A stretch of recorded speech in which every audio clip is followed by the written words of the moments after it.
At the school concert, my granddaughter said in front of her friends, "He's just my grandpa." The words landed harder than any insult I had ever known. Just. A single syllable, soft on the tongue, yet it carried the weight of dismissal, of reduction, of erasure. I stood there in the crowded foyer, the sound of chatter and applause swelling all around me, and suddenly it felt as if the floor had shifted beneath my feet. She had not said it with cruelty. That would have been easier to bear. No. She said it with embarrassment, with that nervous laugh children give when they want to blend in, when they fear standing out. She wanted to belong to her peers more than she wanted to acknowledge me. And so, to them, I became smaller, diminished, a man stripped of everything except the faint title of Grandpa. Her friends giggled, their eyes sliding over me without curiosity. They did not ask who I was, what I had done, what part of me might have been worth knowing. To them, her words defined me entirely. Just a grandfather, just an old man waiting in the hallway, just another face among the crowd. I smiled faintly, as if the word hadn't cut me, but inside it echoed. It echoed against years of sacrifice, against the countless hours I had spent working overtime shifts so she could afford lessons, against the evenings I had sat polishing her violin when she was too tired to lift the cloth. It echoed against the walls of a lifetime of effort, and in that echo I felt myself shrinking, not because the truth had changed, but because perception is often louder than truth. I remembered when she was small, when she ran into my arms after every rehearsal, clutching drawings she had made of us together. Back then, her voice was full of pride. "This is my grandpa. He teaches me songs. He fixes everything." Her little hands would tug me forward, presenting me like a treasure. But time has a way of rewriting even the truest stories. Now, in the space of one sentence, pride had become embarrassment, treasure had become burden, and presence had become something to conceal. The applause in the hall rose as another performance ended, but I did not hear it as celebration. It was a reminder of the word that still clung to me. Just. They applauded the choir, the soloists, the teachers, and I stood there, applauding too, yet hollow, because in my granddaughter's eyes I had been placed on the lowest shelf. Not a man, not a history, not a life, just. And so I stood silently in that foyer, invisible in the crowd, carrying the sharpness of a word that seemed so small, yet had the power to strip years of meaning away in an instant. I told myself I would endure, that she was young, that she did not understand. But the truth was clear, and it pressed against my chest until it was hard to breathe. The world forgets you quickly, but nothing stings like being forgotten by your own blood. Friends, let me pause here for a moment. Write in the comments, where are you listening from? Has anything like this ever happened to you when someone close to you dismissed your worth with just a few careless words? Don't forget to subscribe and share this video.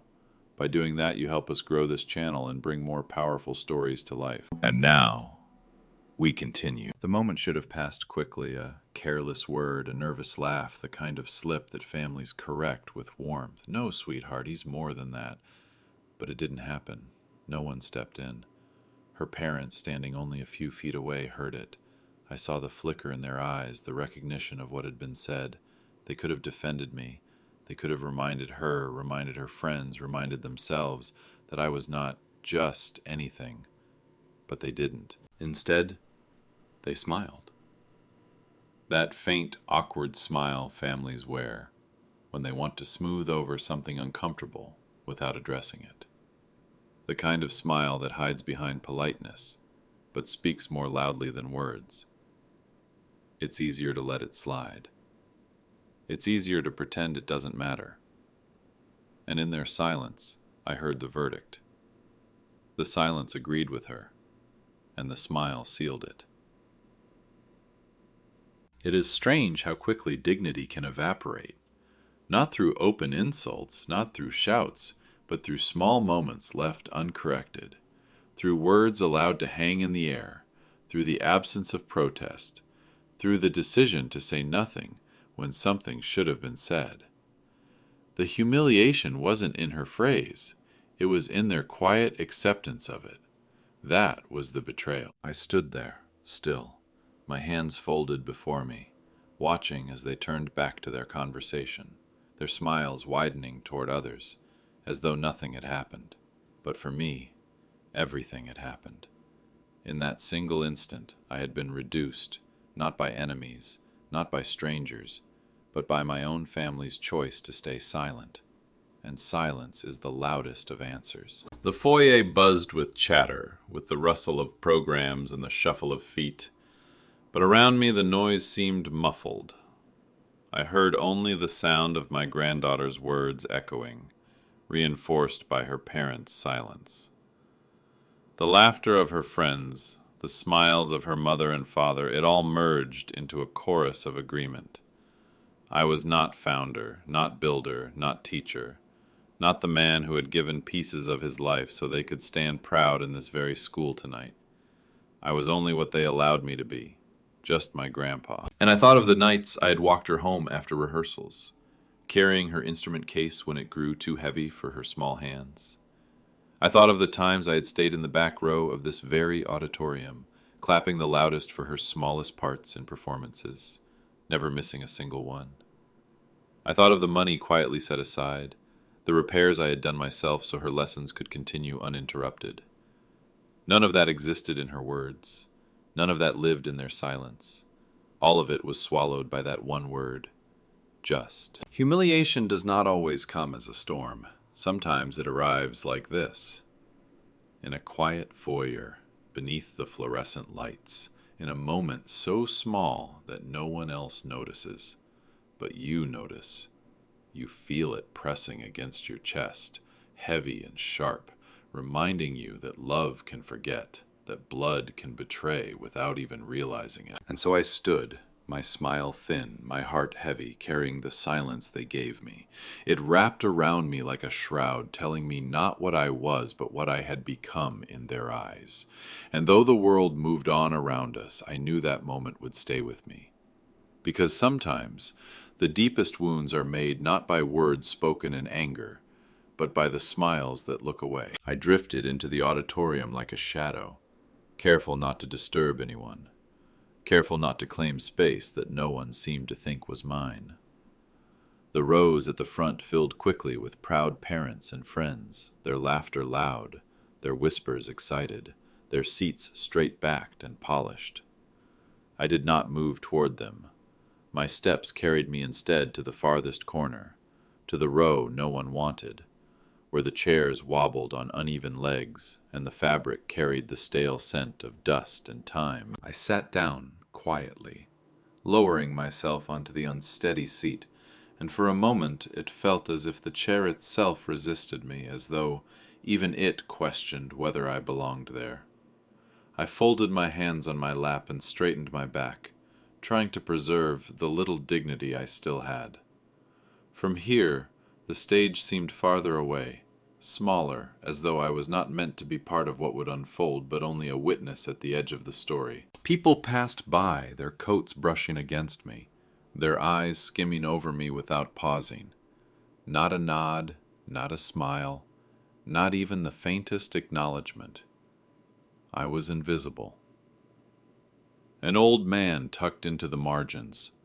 They had faces alight with pride, cameras ready in their hands, and their glances slid over me the way sunlight glances over stone. I did not exist to them. The irony pressed against me.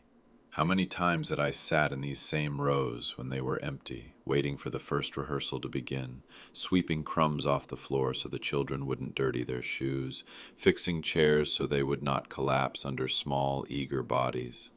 How many times had I stayed behind when the hall was silent, gathering sheet music, turning off lights, whispering prayers into the air that this little choir would one day survive. Now it had survived. It had flourished.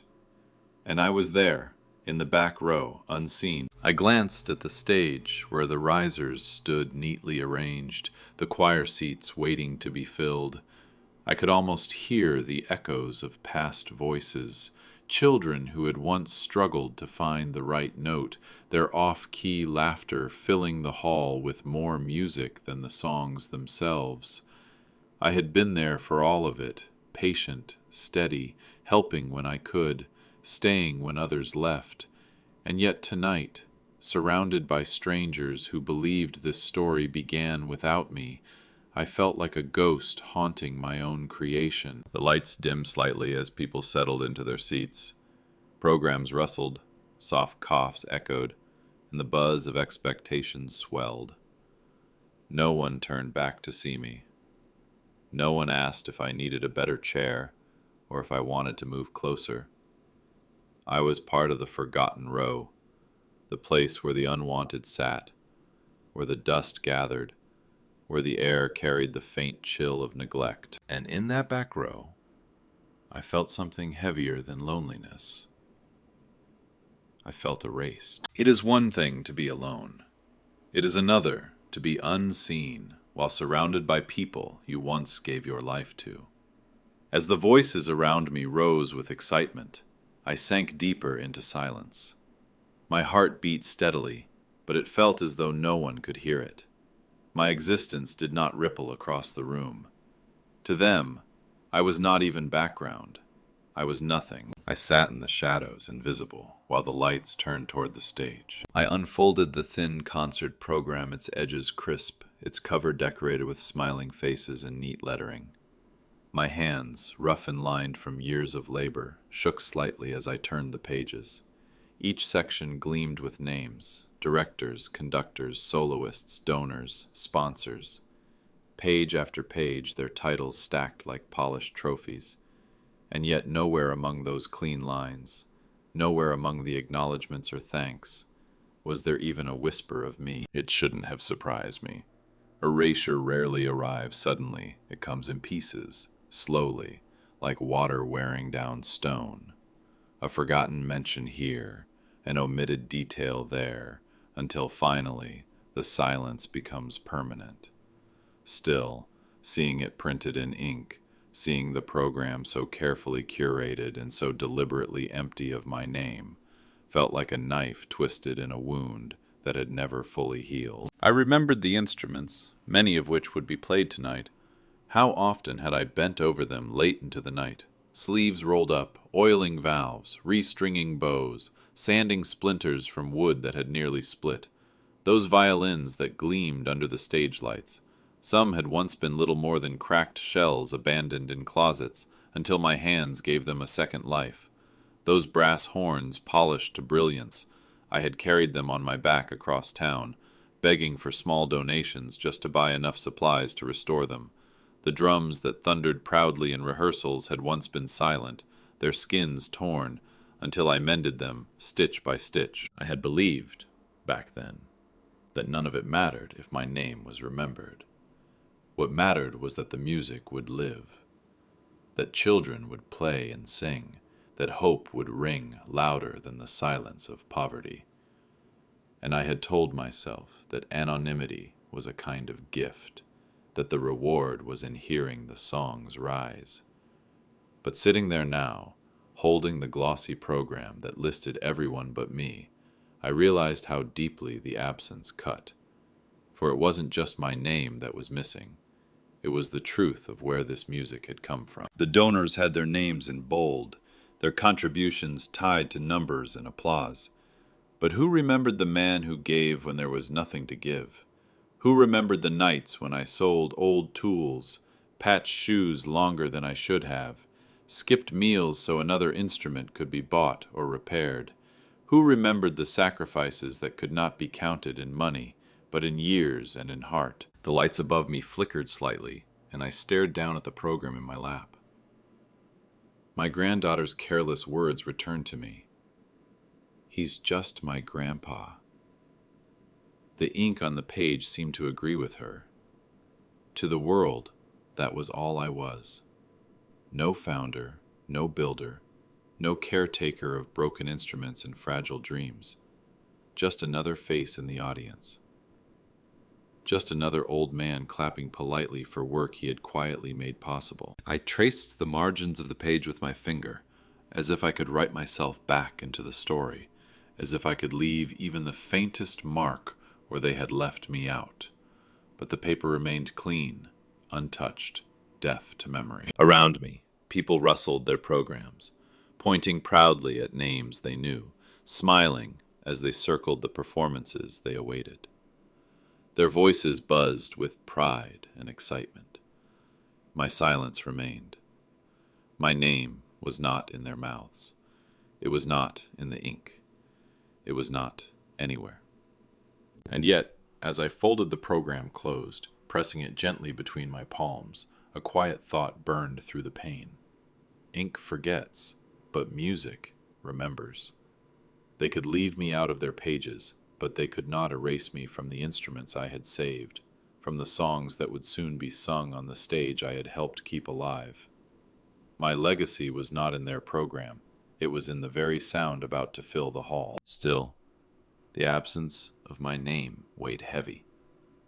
A silence printed in black and white, louder than any applause. As the lights dimmed and the murmur of voices softened into expectation, my thoughts slipped away from the present and back into the corridors of memory, where the years weighed heavy but refused to be forgotten. The program in my lap listed sponsors who had donated thousands, families who had written checks large enough to buy recognition in ink. My name was absent, but I carried the memories of sacrifices that no page could ever hold. I remembered the long nights of labor, shifts taken after shifts until my body trembled from exhaustion. I worked in warehouses, in repair shops, wherever a few extra coins could be earned. Not for myself, never for myself, but for her, for my granddaughter. For the day I could place a violin in her hands, not a toy, not a borrowed instrument, but her own. I remember the ache of my palms when I handed it to her, the way her little fingers touched the strings, tentative, reverent, as if she sensed the weight of love hidden in that gift. She had no idea the cost. She didn't need to.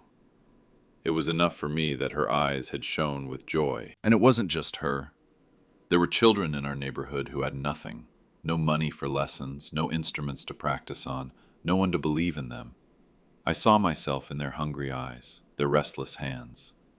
And so, in a tiny, cold room with cracked walls and broken windows, I gathered them together. I showed them how to hold their breath properly, how to keep time with their feet, how to find music in their own beating hearts before they could ever hold an instrument. They laughed, they tried, they stumbled, but they came back.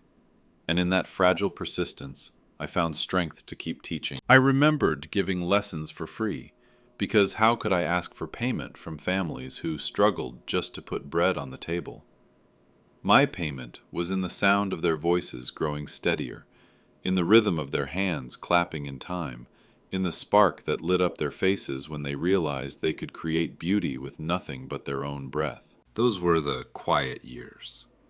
No headlines, no applause, no glossy programs with bold names. Just work, sacrifice, and the stubborn belief that music could keep a child's soul from breaking in a world too eager to crush it. I gave those years away freely, not because I was strong, but because I could not bear to do otherwise. And yet as I sat in the back row now, invisible, I felt the sting of it all. The nights I had come home, with my back aching, the coins I had stacked carefully in jars to pay for lessons, the meals skipped so the children could have instruments. All of it weighed heavily inside me. And now, to hear my granddaughter dismiss me with a single word, to see my absence in the program, to watch my work claimed by others. It was as if those years had been buried under a silence so deep it threatened to swallow them entirely. But then, I closed my eyes for a moment and listened. The choir was warming up on stage, voices rising and falling in imperfect unison, and in their sound, I heard echoes of the past, the first breaths of children I once taught, the rhythms I once clapped out with tired hands. My years lived there. My years sang through them. whether they knew it or not. The world could erase my name from the pages, but it could not erase my fingerprints from the music itself. And though the weight of those quiet years pressed heavily on my chest, I knew they had not been wasted. They lived on, hidden in every note about to be sung. Still, the silence hurt, the forgetting hurt, and I carried both, heavy as stone, as I sat in the back row and waited for the music to begin. It happened so quickly, so casually, that at first I wondered if I had even heard her correctly. The choir was gathering near the stage, children adjusting their collars and smoothing their hair, and her friends pressed around her, whispering questions, teasing in that light but merciless way that only the young can manage. One of them asked who the old man in the back was.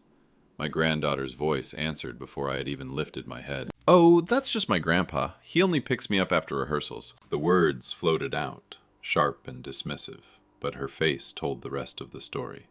She said it quickly, with a laugh too high-pitched to be genuine, her eyes darting to the side, avoiding mine. She was trying to protect herself from their questions, trying to fit into their laughter, to shield herself from mockery at my expense. But what she didn't see, what she couldn't see, was that in protecting herself, she wounded me deeper than anyone else could. I sat frozen, the weight of her sentence pressing down on me until I felt my body sink into the fragile chair. "Only picks me up after rehearsals." Was that who I had become? A chauffeur? A shadow lingering by the doors? All the nights, the sacrifices, the years of devotion distilled down into a single task, waiting outside to drive her home. For her friends, it was explanation enough. For me, it was a blade slipped quietly between my ribs. She didn't mean it cruelly, I knew that. She was young, embarrassed, afraid of being mocked for the old man who hovered too close. And yet intention does not soften impact. Love makes words heavier, not lighter. From a stranger it would have stung. From her it hollowed me out. I remembered the first time I took her home from rehearsal, when she was small enough to fall asleep against my shoulder as we walked. Back then, she had clutched her tiny violin case to her chest and whispered, "Thank you, Grandpa. You're the best." Back then, picking her up had been a joy, a chance to watch her dream unfold. Now, in her voice, it was an excuse, a reason to reduce me. I lowered my gaze to the program in my lap, unable to look toward her. Around me, the foyer bustled, voices rising and falling like waves. But I felt apart from it all, as though I had been sealed inside a glass box. My granddaughter's words replayed in my mind, dull and relentless. "He only picks me up." Only, just, words so small yet heavy enough to erase a lifetime. For her it was a shield. For me, it was betrayal. Not the grand, loud betrayal of abandonment or cruelty, but the quieter, sharper kind. The betrayal of being diminished by someone you love most. It was not her laughter that hurt me, nor the indifference of her friends. It was her silence when she might have said more. It was her decision to choose belonging with them over truth with me. And I felt myself shrink inside that chair, wishing for a moment I could vanish, become smaller than the air itself, unseen, unnoticed. I wished I could be absent, so I would not hear the words, so I would not feel the sting of being reduced to nothing more than a driver at the end of the night. But I was there. I heard, and the words had already done their work. The betrayal was small, almost invisible to anyone else in the room, but to me, it was everything. It was the echo of years being stripped away, the quiet reminder that the ones you love can wound you without ever knowing how deeply the blade has gone. And so I sat still, silent, carrying the pain in my chest like a secret, letting the air move around me while I wished I could disappear into it. The chatter of the foyer gave way to the hushed shuffle of feet as the children filed onto the stage. The lights dimmed, and a low hum of anticipation rippled through the audience. Programs crackled in restless hands, a cough here, a whisper there, and then silence. The choir stood still, their eyes fixed on the conductor, their small bodies straight with nervous pride. The first notes came softly, a warm-up exercise, nothing more than scales to the audience. But to me, the sound struck like lightning. It wasn't random, wasn't merely routine. In the gentle rise and fall of their voices, I recognized a pattern, a progression of notes I had written decades ago. My breath caught in my chest. I leaned forward, listening harder, afraid the recognition was only a trick of memory. But no, it was real. The voices rose again, repeating the sequence, and there it was, the same melody I had composed for my wife in the early years of our marriage.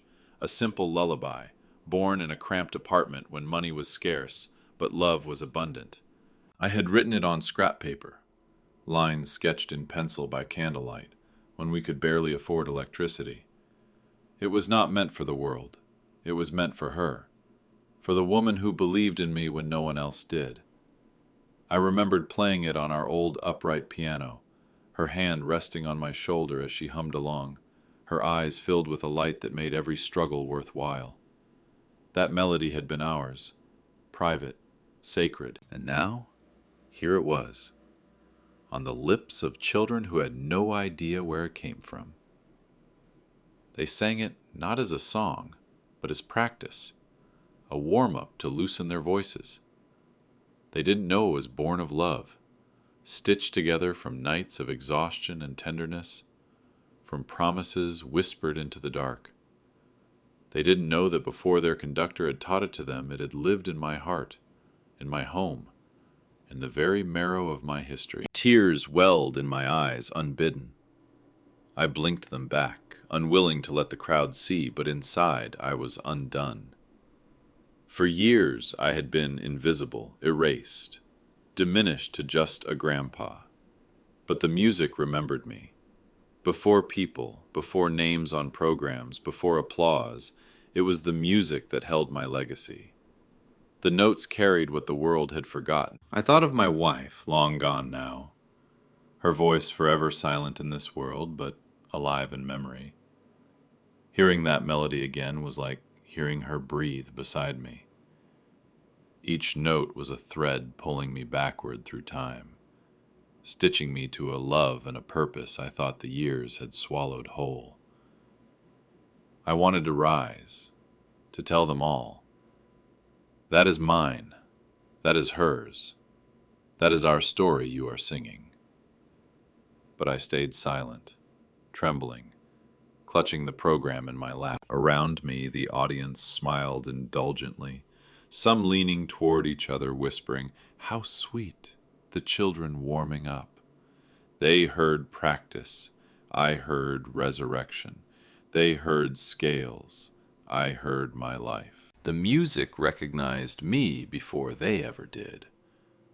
It pulled me out of the shadows, even if only in my own heart. It whispered against the lie of invisibility, reminding me that though my name was absent from their ink, though my granddaughter's words had reduced me to nothing, something far greater still remembered. The melody remembered. And as their voices faded into silence, preparing for the performance to come, I sat with tears hidden in the corners of my eyes, my heart both broken and mended at once. For in that fragile tune, I felt seen again, not by them, but by the music itself. The children shifted, their warm-up fading into silence as the side door creaked open. The director entered, measured steps, shoulders squared, his presence enough to still the restless crowd. Applause stirred, polite and expectant, the kind reserved for authority. He bowed faintly, not seeking their approval, and turned toward the stage. His baton rested loosely in his hand, but already the room obeyed him. I watched from my forgotten corner, hidden in the back row where the air carried the scent of dust. He looked no different than the last time I had seen him, though years had etched lines around his mouth and silver threaded his hair. I had once known him as a boy who hesitated on high notes, whose voice cracked under pressure, who stayed behind after practice because he wanted so badly to improve. I remembered him when he was awkward, uncertain, but full of hunger, the kind of hunger I recognized because it had lived in me too. His eyes scanned the audience, sweeping over rows of eager parents, proud siblings, neighbors holding phones ready to record. The room leaned toward him, hungry for his signal. And then, suddenly, his gaze faltered. It shifted past the bright front rows, past the polished seats, past the smiling faces that belonged to the center of the story. It landed where it was not supposed to, on me. I felt it immediately. The pause. His eyes narrowed slightly, then widened, and for a moment the air between us seemed to stretch thin. Recognition flickered across his face like light breaking through clouds. It was not the quick glance of acknowledgement one gives an elder, not the shallow nod of courtesy. It was something heavier. He had seen me, truly seen me. His gaze wavered, moved on for a second, then returned, as if pulled back against his will. It was the look you give when memory collides with the present, when a face long buried in the folds of time suddenly stands alive before you. To him, I was not invisible. To him, I was not just a grandpa. I was something remembered, something once important. Around me, no one noticed. Programs still rustled, whispers still floated, phones still lit up, but I felt the shift as surely as if the spotlight had turned in my direction. My chest tightened, my breath caught. I wanted to look away, to shrink back into the dust and shadows where I had been living for so long. Yet I couldn't.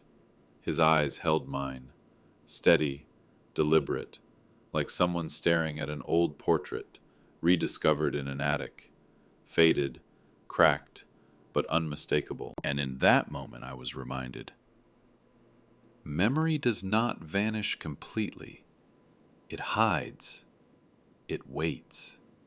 And when the time is right, it rises. The baton in his hand lowered just slightly, and though his lips said nothing, his eyes spoke words I had not heard in years. I know you. I remember. It was enough to break through the silence that had been strangling me. For the first time that evening, I did not feel like air. I did not feel erased. I felt seen by one man in one fleeting moment, but seen nonetheless. And as his gaze finally shifted back to the stage, I knew that the music about to be sung would carry not only the voices of children, but the truth he had already recognized. The choir stood ready, rows of young faces waiting for the signal, the conductor poised at the front with his baton raised. Around me, the audience shifted in their seats, programs rustling like restless birds' wings, coughs muffled into sleeves, whispers dying quickly as if even they knew something important was about to unfold. But before the music began, there was a pause longer than expected, heavy enough to press down on every chest in the room. It was a silence filled with waiting, with the ache of anticipation. The children stared forward, some with wide eyes, some fidgeting, but all of them holding their voices in check until the baton fell. The parents leaned forward, cameras lifted, proud smiles frozen in place. And I, sitting far in the back row, felt the silence differently. To them, it was a pause before music. To me, it was a pause before truth. My heart beat loud in my chest, so loud I almost feared those near me could hear it. Thump, thump, thump. Each beat reminded me that I was still here, still alive, still present, even if unseen. For years I had been invisible in this place, erased by time, diminished by words that called me just a grandfather. But in this fragile silence, I felt the weight of something rising, something inevitable, as though the room itself remembered me in its stillness. The air thickened. Even the sound of shuffling programs seemed to vanish, leaving only the pounding of my heart. I thought of all the pauses I had endured in my life. The pause after a rejection letter. The pause before a bill I couldn't pay.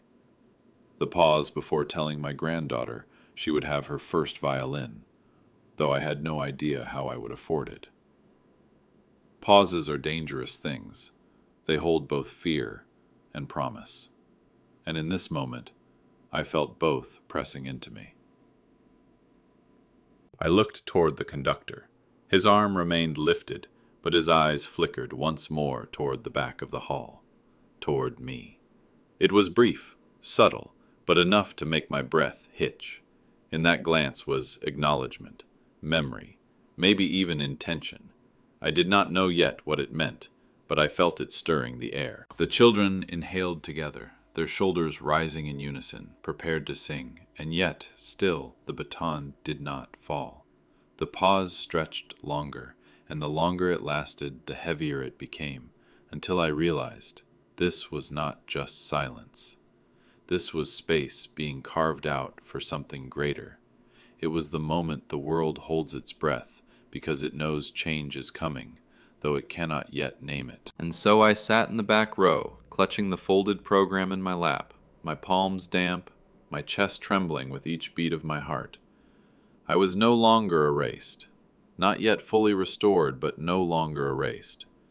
Because in that pause I understood that silence is not always absence. Sometimes silence is the drumbeat before revelation, and revelation was near. The pause stretched so long, the audience began to lean forward, puzzled, expecting the baton to fall. Instead, the conductor lowered his arm, his voice rising clear, steady, and deliberate. Tonight, we wish to dedicate one of our pieces to someone without whom this choir would not sound the way it does. The words rolled through the hall like a sudden tide, washing over every ear, cutting through the restless coughs, the shuffling programs, the whispering parents. The air shifted. You could feel it.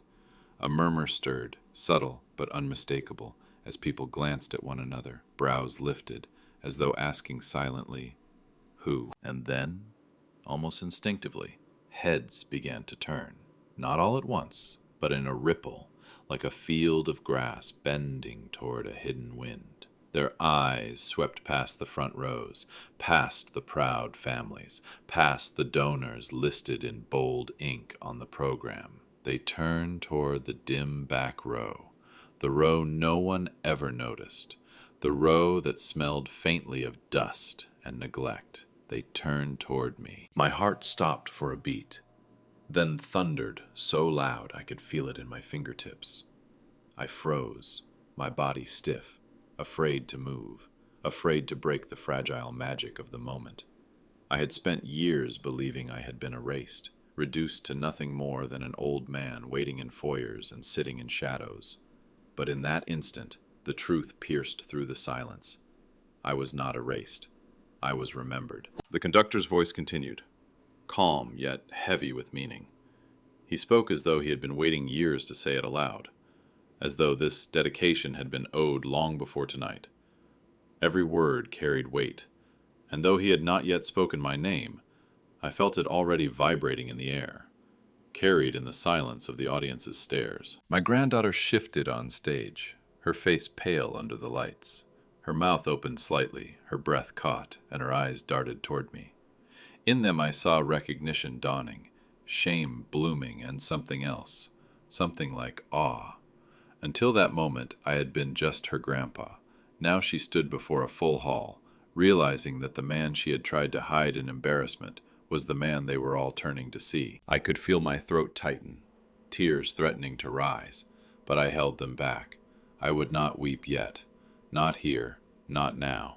This was not the time for tears. It was the time for silence, the kind of silence that honors truth finally spoken aloud. And as the conductor's words lingered in the hall, I knew this was the moment that would change everything. The whispers of dismissal, the smiles that looked away, the humiliation of being erased, all of it cracked beneath the weight of one voice daring to honor me. For years, I had given everything in quiet sacrifice. Tonight, the quiet finally gave something back. The conductor did not raise his baton. Instead, he reached for a thin folder resting on the stand beside him. His fingers brushed across its worn cover with the tenderness of someone handling something sacred.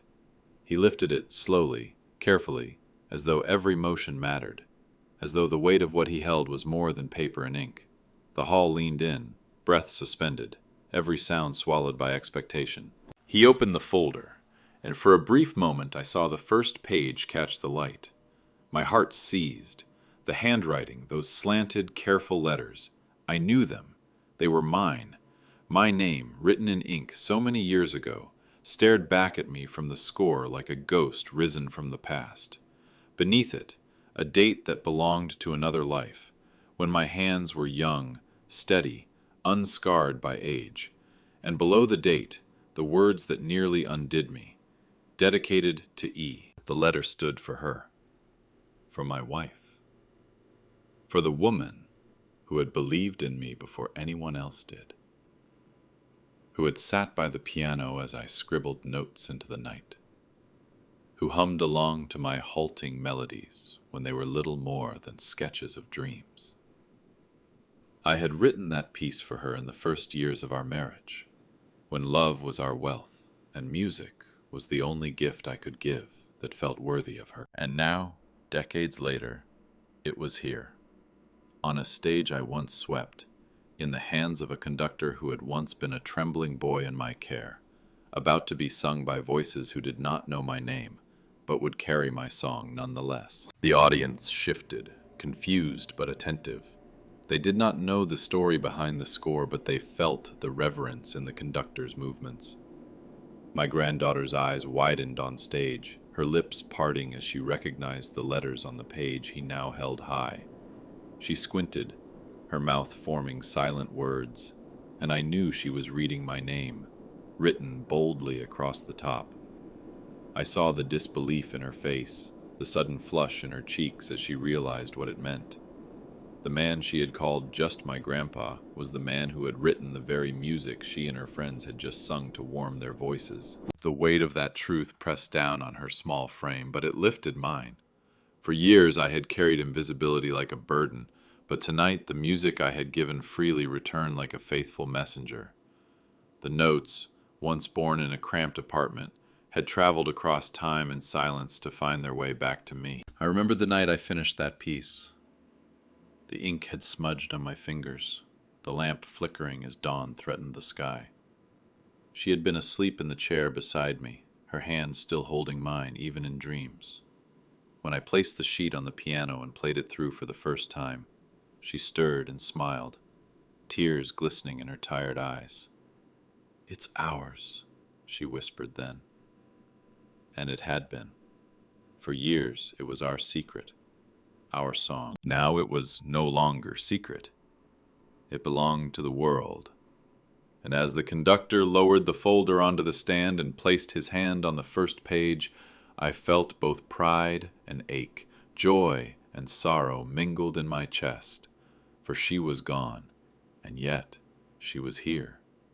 She was in every note, every line, every child's voice about to rise. She was in the dedication that had outlived her body, in the music that remembered what people had forgotten. My name on that score was not vanity, it was proof. Proof that I had lived, that I had given, that I was more than what whispers and careless words claimed. Proof that though my presence was overlooked, my work endured. They could forget my face, dismiss my worth, erase me from their programs, but they could not erase the ink I had left behind. As the conductor lifted his baton again, the audience leaned forward, ready to hear.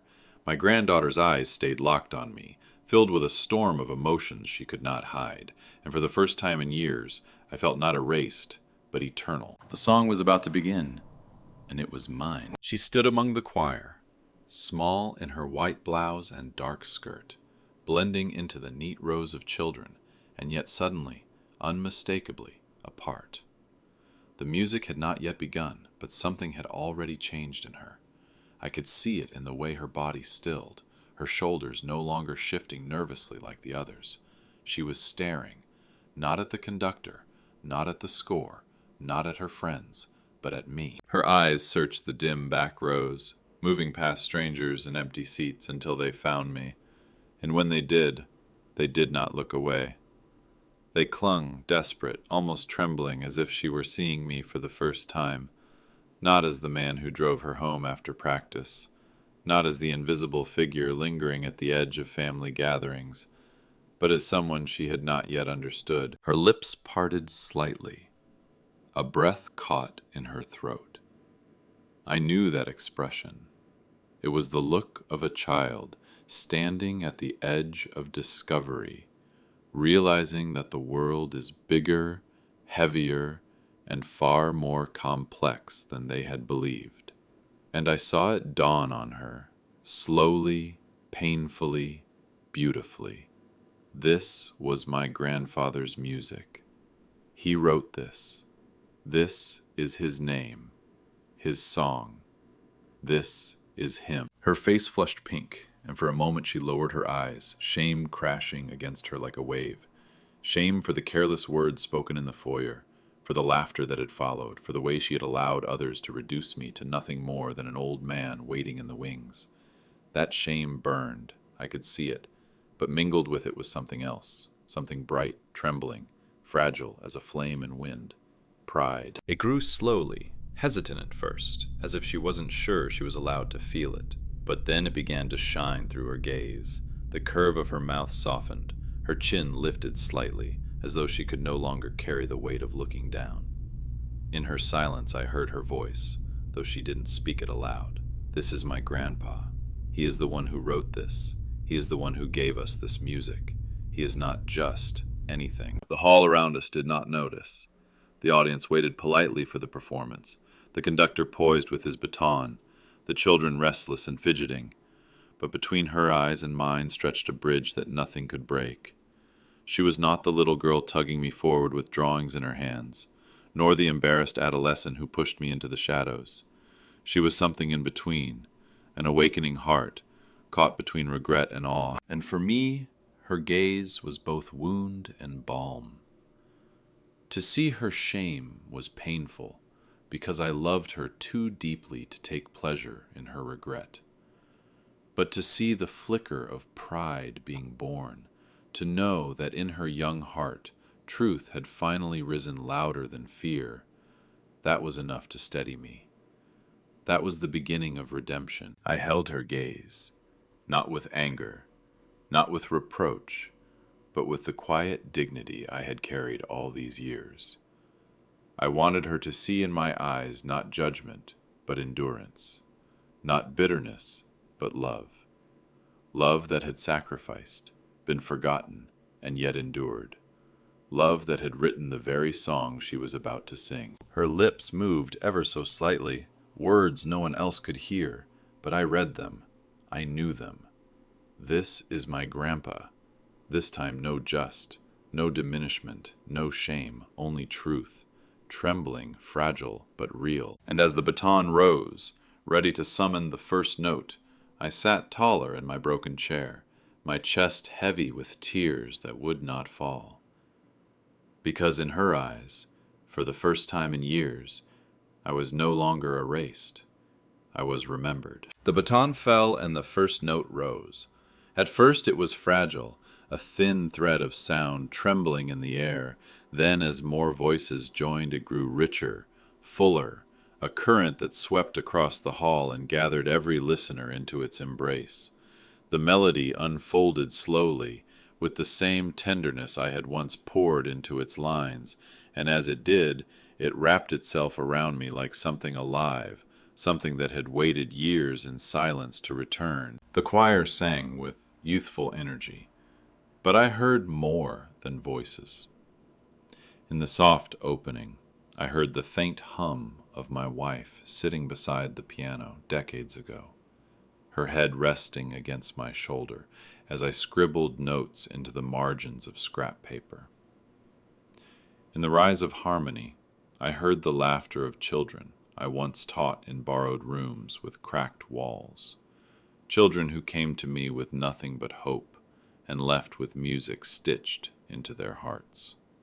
And in the soaring chorus I heard my own footsteps through long nights of work, the rhythm of weary hands that mended instruments, carried boxes, counted coins too small to add up to anything, except they did, because they bought dreams. Every phrase was a piece of my life disguised as music. Where others heard beauty, I heard memory. Where others heard harmony, I heard sacrifice. Where others heard a simple song, I heard love, my love, echoing back through voices too young to know they were carrying my story. The audience leaned into it, their smiles softening, their heads swaying slightly with the rhythm.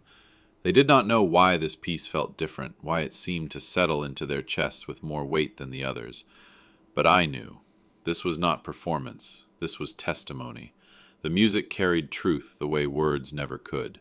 And my granddaughter, her lips shaped each note carefully, but her eyes never left mine. I saw the struggle inside her, the breaking of shame, the birth of something new. Every word she sang seemed heavier on her tongue, as though she knew now whose melody she carried.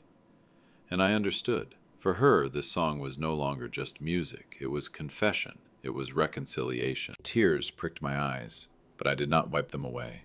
I let them blur the stage, let them soften the edges of the children's faces. Because this was not a moment to resist. It was a moment to surrender. For years, I had been invisible, forgotten, reduced to just a grandpa. But tonight, through the very song I had given long ago, I was remembered. Not with applause, not with speeches, not with ink on a program, but with music. The notes rose higher, swelled, then fell like a blessing upon the room. It was as if the music itself bent low to whisper, "You are not erased. You are here. You always were." And in that moment, sitting in the back row, with my heart wide open, I realized something simple, yet unshakable. My life was singing itself back to me. The final note lingered, stretched thin in the air like a thread of light refusing to break. The children stood with their mouths still open, their chests rising and falling as though they too were caught in the spell of the silence that followed. For a breathless moment, no one clapped. It was as if the audience needed time to return from wherever the music had carried them. And then the applause came, sudden, erupting, filling the hall with thunder. But I did not clap. My hands rested on the folded program in my lap, my body still. I had no need to add to the noise. For me, justice had already arrived, not in the pounding of palms, not in the cheers of strangers, but in the music itself. The applause was theirs. The song was mine. It struck me then.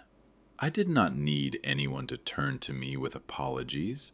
I did not need explanations or justifications or hurried words to make amends for years of silence. What apology could weigh as much as the sound of that choir singing the melody I once wrote in the quiet of love and struggle? What words could be heavier than the truth that had already filled the room? The music had spoken for me. It had carried my name into the air without needing to pronounce it, weaving my story into every note, pressing it into the hearts of those who listened. No program could erase it, no careless dismissal could silence it. In the harmony of those young voices, my legacy was undeniable, louder than the whispers that had diminished me. My granddaughter stood among them, her face pale, her eyes wet, her hands trembling as she held the final chord in her chest. I saw the change in her, not forced, not demanded, but born naturally from the truth she could no longer ignore. She had sung my life without realizing it, and now that she knew, she could never take it back. That was justice too, not the kind that punishes, but the kind that transforms. I sat straighter in my seat, the cracked wood of the chair creaking under me, but I no longer felt the sting of its neglect. I no longer felt invisible, tucked into shadows. The music had lifted me into the center without moving me an inch. My name was alive again, not because they spoke it, but because it lived in the song itself, carried in harmony where no silence could bury it. Justice is not always loud. It does not always arrive with crowns or speeches. Sometimes it arrives quietly, through beauty that refuses to be forgotten. That night it arrived in harmony, and it belonged to me. And as the applause roared on, I closed my eyes and let it wash over me. Not because I needed it, but because I already had what mattered most. My truth returned to me in music that could not be silenced. When the final applause faded and the audience began to rise, I remained seated for a moment longer, my hands resting calmly on the folded program that had refused to name me. I no longer needed its recognition. The truth had already been written elsewhere, etched into the music itself, carried on young voices that had sung me back into the world. I rose slowly, my body heavy with age, but light with something deeper, something freer. I walked down the aisle toward the doors, unnoticed at first in the tide of people pressing forward, and yet I carried within me a certainty that had nothing to do with their stares, for I was no longer just anything, not just a grandpa, not just a man in the shadows. I was the one whose melody had survived. The foyer was loud again, shoes clattering, children laughing, parents calling out, but their noise could not touch me. I stepped into the cool night air, and for a moment the silence outside felt holy. Above me the sky stretched wide, scattered with stars, each one a note in the endless song of creation. I breathed it in, slow and steady, and realized I was part of that song now, forever. Faces fade, names get lost, programs crumble and are thrown away. Time erases much, more than we care to admit. But a song, a true song, born of love, of sacrifice, of memory, does not die. It passes from one voice to another, from one generation to the next, unbroken. Tonight I had heard my own life echo back to me in children who did not know my story, and that was enough, more than enough. As I walked away from the hall, I thought of her, my wife, to whom I had first given that melody. Somewhere, somehow, I believed she had heard it too, that she had smiled again, the way she did the first time I played it in our small apartment, with cracked walls and a piano that could barely hold a tune. The dedication on the score had survived the years, and so had she, in every note sung tonight. I was not erased. I was not forgotten. My song had lived on when memory had failed, and in that truth I found peace. I left the hall not as an old man diminished by careless words, but as a legacy carried in music. My melody had outlived embarrassment, silence, and even time itself. Because though faces are forgotten and voices grow quiet, the song, once given to the world, remains. And mine would sing on.